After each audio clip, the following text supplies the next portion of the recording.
Hi, you guys. I have decided to experiment a little bit with a new way to talk to my people about books and books that I love and books that I hope you guys share with your kids or your students or whomever. So I'm hoping that every week, probably on Sundays, because my hair is usually clean on Sundays, I will post a book that I discovered this week and thought was awesome, and my thoughts on who I would share it with and why I would share it and what I think is great about it. So today's book is Sparkle Boy by Leslie Newman. Now, this is a picture book, but I would say this is a picture book for older children. I'm thinking like kindergarten, first, second, even third. My preschooler loves it, but I don't think she gets out of it everything that one could, and it's really quite long for most kids. It takes quite a while to read it. But this is about a young boy who has an older sister who loves sparkly things and tutus and, bracelets and glitter and all that stuff and nail polish. And he wants to be a part of it, like many little boys that we know do. And there are lots of books that are written about this and lots of songs that are written about this, kind of from the perspective of the younger toddler. The little boy is a toddler. And it's basically saying, hey, be you, princesses are for everyone, pink is for everyone. There's no such thing as, a boy or girl color. And my kids have grown up that way. And, my son is the one who's been known to go to school and say, there's no such thing as boy colors and girl colors. And we're really happy to have brought up our kids that way. But one of the things that they run into is as they leave our little bubbles of be who you are, the world acculturates them to gender norms, right? And this book is really written about the perspective of the little boy's older sister, who is struggling a little bit with the idea of her brother challenging gender norms by wearing girly things like nail polish and sparkly bracelets and glittery tutus and things like that. And at first she really has a hard time with it. And she keeps demanding that her parents stop him because she finds it embarrassing. And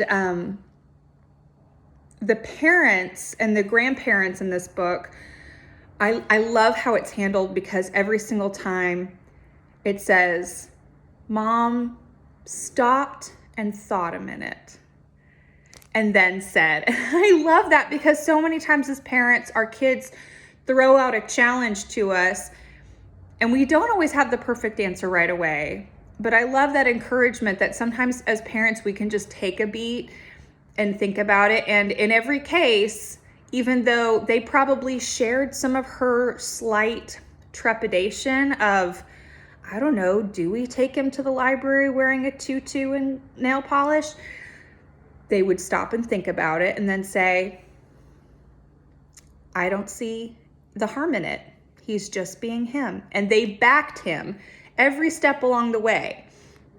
But I love this book because it's really respectful of the way that our young people are having to deal with gender norms and gender stereotypes, and to what extent they should conform or should rebel, and how to respond to other people conforming or not conforming to gender roles. And in the end, his sister, of course, finds respect and love for him, and they, commune over their shared love of glittery, sparkly things. And it's very sweet. But I just love it because I feel like it's really realistic for the older kid that knows it's not quite as simple as, anybody can wear a skirt, because there are consequences to people wearing skirts. People will point it out. People will tell you you're wrong. People will tell you you're weird. What do you do with that? And so I really love, he actually is, approached at the library, and some older boys kneel down and tell him, like, You can't do that. Dude, it's not appropriate. And his older sister, though she has been uncomfortable with it, has to make the choice whether or not she wants to stand up for him.